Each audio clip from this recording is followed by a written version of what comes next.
হচ্ছে সাবেক আন্তর্জাতিক সম্পাদক ছিল রাকসু, কিন্তু সেই স্টুডেন্ট হিসেবে খুবই ভালো, সেই জন্য ওখানে সেই স্থান পেয়েছে। তারপরে সেই মেয়েকে গত 2 বছর একটি ক্লাসও নিতে দেয় না। কি ধরনের অমানবিক আচরণ এই সরকার, গত সরকার ইন্টেরিয়াম সরকার করেছে। এবং বিশ্ববিদ্যালয়ের নারী শিক্ষকদেরকে, যেখানে নারী প্রধান আছে, এই জামাতের লোকজন, জামাতের যে সভাপতি কি বলেছে আপনারা জানেন, কর্মজীবী নারীদেরকে, আমরা না খেয়ে থাকলে আমরা ঘরে ঢুকেলে সে খাবার নিয়ে যাবে। কর্মজীবী নারীদেরকে কি ভাষায় বকা দিয়েছে। তার মেয়ে, তার বউ কিন্তু ডাক্তার, তার মেয়ে ডাক্তার, তার ছেলের বউ ডাক্তার, তারা চাকরি করে, আর আমাদেরকে ঘরে ঢুকাই দিবে। এটা কি ধরনের মানে চিন্তা? আপনারা ওই চিন্তা থেকে মুক্ত হন এবং ওদেরকে কখনোই প্রশ্রয় দিবেন না, ওদেরকে আপনার শত্রুই ভাববেন। কারণ আমাদের প্রতিদিনে প্রতিটি ক্ষণ হোক নারীর মর্যাদা, নারীর অধিকার বাস্তবায়নের জন্য আমরা কাজ করব। শুধু আজকের দিন হলে দেখি চারিদিকে খুব উৎসব, নারী দিবস, নারীর অধিকার নিয়ে। কিন্তু আমি একটা প্রশ্ন করতে চাই আমার নিজের কাছে এবং আপনাদের, সেই সাথে আপনাদের কাছে। আমরা যারা প্রগতিশীল রাজনীতি করছি, আমরা নিজেরাই কি আমাদের পরিবারের নারীর অধিকার ঠিকমতো দিতে পারছি? এটা কিন্তু আপনাদের কাছে আমার একটা প্রশ্ন থেকে গেল। গণ্ডগোল নয়, তারপর প্রতিদ্বন্দ্বিতা নয় পুরুষের সাথে। আমি চাই সমতা। নারী বড় পুরুষ ছোট, কিংবা পুরুষ বড় নারী ছোট না। নারীর সামান্যতম এগিয়ে আসার পেছনে পুরুষের অবদান অস্বীকার করার কোনো উপায় নেই। অবশ্যই আমরা চাই যে নারী পুরুষ কাঁধে কাঁধ মিলিয়ে আমাদের বর্তমান অবস্থা থেকে আমাদের উত্তরণ করতে হবে। গণতান্ত্রিক আদর্শ ন্যায় ভিত্তিক সমাজ ব্যবস্থা প্রতিষ্ঠার জন্য নারী পুরুষ কাঁধে কাঁধ মিলিয়ে আমাদের এগিয়ে যেতে হবে। আর সবার উপরে আমাদের নিজেদের সচেতন হতে হবে। আমরা সচেতন না বলে আমাদের উন্নতি ত্বরান্বিত হয় না, এটা সবচেয়ে বড় দরকার। আমি চাইবো আপনাদের সন্তানদের একটু সচেতন করার চেষ্টা করেন, পারিবারিকভাবে, সামাজিকভাবে এবং রাজনৈতিকভাবে। যদি তারা সচেতন হয়, এবং এখানে অনেক ছোট অল্প বয়স্কেরও বাচ্চারা আছে, আমরা কি করি, সিরিয়াল নিয়ে ব্যস্ত থাকি আর সন্তানদের টিচারদের কাছে পাঠিয়ে দিয়ে নিশ্চিন্তে থাকতে পারি। 5,000 টাকা 10,000 টাকা খরচ করে দেয় না, অনেক পড়ে আসছে। কিন্তু মায়ের কাছে শিক্ষাটা কিন্তু সবচেয়ে বড় গুরুত্বপূর্ণ, পারিবারিক শিক্ষাটা সবচেয়ে গুরুত্বপূর্ণ। সেটা আমরা যদি দিতে পারি, আমি মনে করি, একটা ছোট্ট উদাহরণ দেয়, আমার মেয়েটা যখন এতটুকু মানে ক্লাস 3-তে পড়ে, তখন থেকে আমি তাকে ওয়াশরুম পরিষ্কার করা, ড্রেন পরিষ্কার করা, ওটা বাছা, রান্না সব কিছু শিখিয়েছিলাম। আমি জীবনেও জানতাম না যে ও লন্ডনে যে ওকে সব করতে হবে, এমনকি 5টা ফ্যামিলি যে বাথরুম ব্যবহার করে ওই বাথরুমও তার পরিষ্কার করতে হবে, মানে একসাথে থাকে ওরা। তো এটা যদি আমি শিখিয়ে না দিতাম ছোটবেলা থেকে, তাহলে আমার মেয়ে রান্না বান্না করে তারপরে 2টা অফিসে চাকরি করে সে জীবিকা নির্বাহের জন্য। এখনো ভর্তি হতে পারেনি পড়াশোনা যে করবে, এত বেশি ব্যয়বহুল লন্ডনে, যে সে পড়াশোনা করতে চেয়েছিল, ভর্তি হতে পারেনি, টাকা জমাচ্ছে ভর্তি হওয়ার জন্য। তো এটা পারিবারিক শিক্ষাটা আমাদের দেওয়া উচিত। আমি কথা বাড়াবো না, আমরা অঙ্গীকার করবো যে আমরা প্রতিদিন প্রতি পদক্ষেপে আমার পাশের মানুষের পাশে দাঁড়াবো এবং তাকে সচেতন করে দিই। ধন্যবাদ সবাই। আমার ঠিকানা ঘর, গৃহকর্মী, বোঝাবে রাত 8টার পর বেরোতে নেই, ঠিক করে দিবে তোমার ড্রেস, খাবার, চাল চলন, বদলে দেবে তোমার অভ্যাস, ব্যক্তিত্ব, ভুলিয়ে দেবে শ্রমজীবী শব্দ। তোমাকে মনে রাখতেই হবে, তোমার আকাশ শুধুই তোমার। আজকের বাংলাদেশ নারী মুক্তি সংসদের সম্মানিত সভাপতি এবং বাংলাদেশের ওয়ার্কার্স পার্টির নেতৃবৃন্দ, নারী মুক্তির নেতৃবৃন্দ, সামনে উপবিষ্ট যারা আমার যুব এবং নারী মুক্তি সংসদের বিভিন্ন এলাকা থেকে যেসব বন্ধুরা এসেছেন, সবাইকে বাংলাদেশ নারী মুক্তি সংসদের পক্ষ থেকে অনেক অনেক কৃতজ্ঞতা এবং ধন্যবাদ। কারণ হচ্ছে যে আমরা যেসব আলোচনা করি, সেই সব আলোচনা যারা সচেতন তারাই শুনে, আমাদের আলোচনা আমরাই শুনি। আমাদের একটা ব্যর্থতা। আমাদের উচিত নতুন নতুন বন্ধুদেরকে আমাদের কথাগুলো শোনানো, জানানো, বোঝানো। কেন আমাদের নতুন বন্ধুরা আসে না? আমরা শুধু বলি যে আমাদের নারীরা এত নির্যাতিত, অবহেলিত। এই যে সারা বিশ্বে, সারা বাংলাদেশে এত কসমেটিকের দোকান, এত বোরকার দোকান, এত হেজাবের দোকান, এত এত শাড়ি গহনার দোকান, আমরা মেয়েরা কিছু জানতে, কিছু বুঝতে চাই না। আমাদের শাড়ি টানে, আমাদের গহনা টানে, আমাদের আড্ডা টানে অন্য। কিন্তু আমরা যদি বলি চলো বোন, আমাদের ওখানে শিক্ষামূলক কিছু আলোচনা আছে, চলো যাই, না, সময় নেই আমাদের সময় নেই। আমরা অন্য কাজে ব্যস্ত। কি লাভ ওখানে যে, কি পাবো ওখানে যে? আমাদের মধ্যে তো এই দোষী আমরা, এটা তো আমাদের স্বীকার করতে হবে।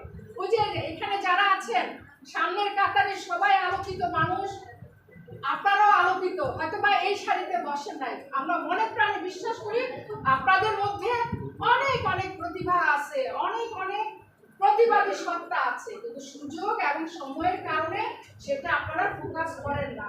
আপনাদের সমস্যাগুলো আপনাদের মধ্যে আলোচিত থাকে। কিন্তু এখানে দলবদ্ধভাবে আন্দোলন করতে হবে। আমাদের ডাকে আপনাদের আসতে হবে, বুঝতে হবে, জানতে হবে। এগুলো তো আমাদের জাপা বলে গেলেন। উনি খুলনাতে একটা বিখ্যাত স্কুলের টিচার, শিক্ষিকা, সাক্ষীরা। ওনার হাজব্যান্ড একজন সাবেক এমপি। তার চলনে বলনে ধরনে কি বোঝা গেছে? সারাটা জীবন এই যে শিউলি আপা, এই যে জবেদা আপা, এই যে যেখানে আছে, যে তৌহিদ ভাই, ফজলু, এখানে নাহার আপা, রতন, আবুল ভাই, আর সামনের কাতারে তো অনেক আইনজীবী বসা আছেন। সারাটা জীবন মানুষের জন্য কাজ করে গেছে। পৃথিবীটা এক পক্ষ চায় খুব কুৎসিত করতে, অসুন্দর করতে, আরেক পক্ষ চায় সমাজটাকে সুন্দর করতে, মানুষগুলো ভালো থাকে। আর কিছু বলার নাই। আপনারা আবারও আপনাদের ধন্যবাদ, কৃতজ্ঞতা। বিভিন্ন জায়গা থেকে এসছেন, অনেক কষ্ট নারীদের বের হতে, আমরা জানি সেটা। যদি আপনারা আপনাদের অধিকার প্রতিষ্ঠা করতে চান, তাহলে কিন্তু আপনার রাজনীতি ঠিক করতে হবে, আপনার অধিকার ঠিক করতে হবে। কেউ করে দিবে না।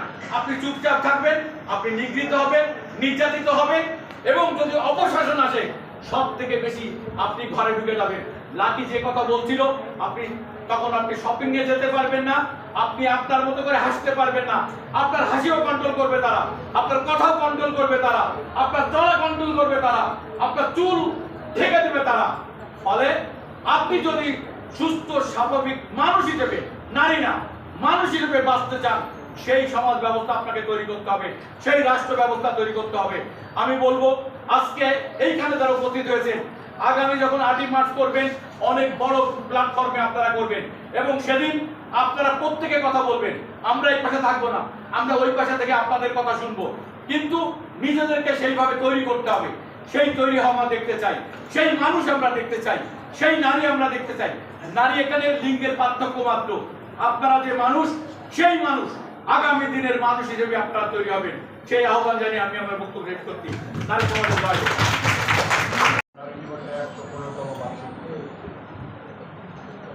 আজকে সবার সভাপ্রধান, সম্মানিত নেতৃবৃন্দ এবং আমার প্রিয় বোনের, আমার ভাই মারা, আপনাদের সবাইকে আন্তর্জাতিক নারী দিবসে আমার পক্ষ থেকে আন্তরিক ধন্যবাদ জানাই, শুভেচ্ছা জানাই, সালাম জানাই। আসসালামু আলাইকুম। এবারে নারী দিবসের প্রতিপাদ্য হচ্ছে আগামী ন্যায় বিচার, সুবিচার হোক নারী ও কন্যার অধিকার। আগামী সুবিচার, সুরক্ষিত হোক নারী ও কন্যার অধিকার। মানে খুবই তাৎপর্যপূর্ণ। ইংরেজিটা এরকম আন্তর্জাতিক যে থিমটা, যদি কিছু আপনি পেতে চান তাহলে দান করতে হবে বা দিতে হবে। আমরা সোজা বাংলা বলেছি, পেতে হলে দিতে হয়। ওকে, বাংলাদেশের জনসংখ্যার 51% নারী। এখন আর আমরা বলতে পারবো না পুরুষ সংখ্যার বেশি। 51% জনসংখ্যার 51% হচ্ছে নারী, 49% আমরা পুরুষ।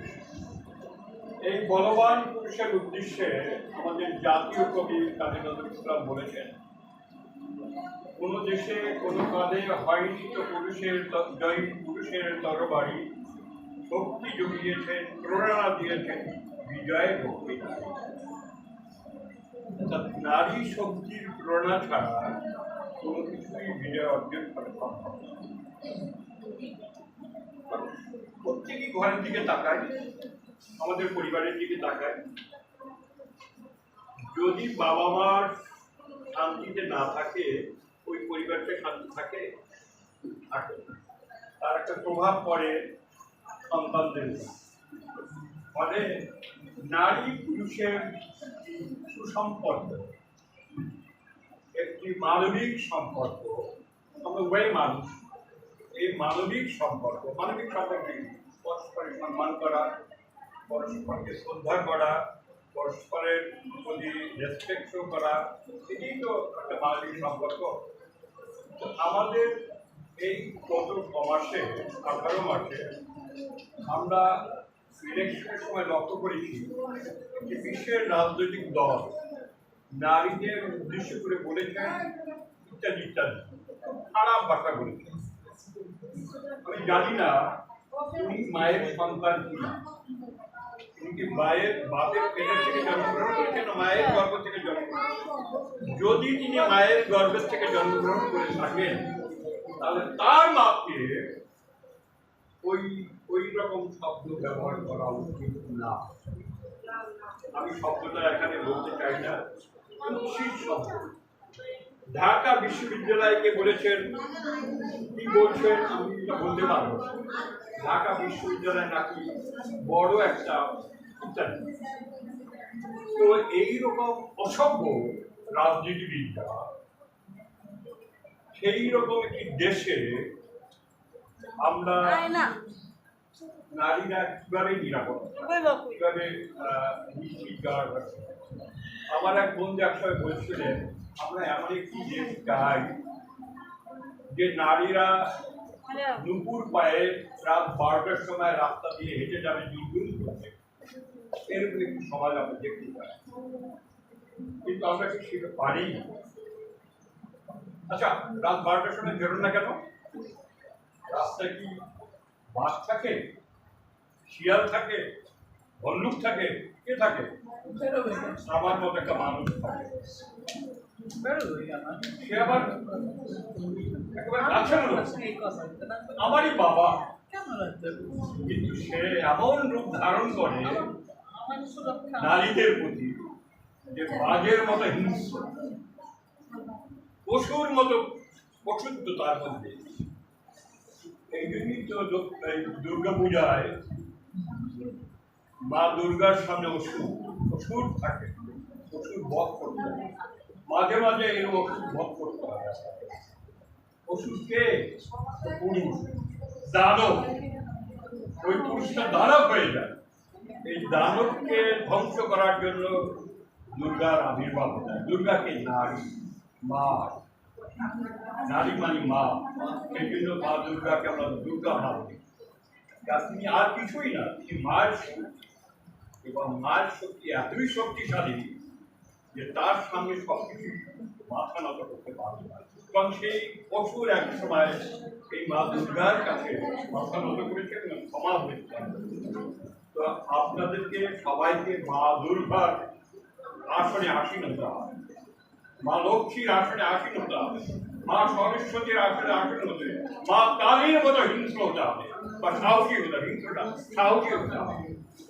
এইভাবে যদি পারি তাহলেই এই সমাজের এই পুরুষগুলোর পছন্দ।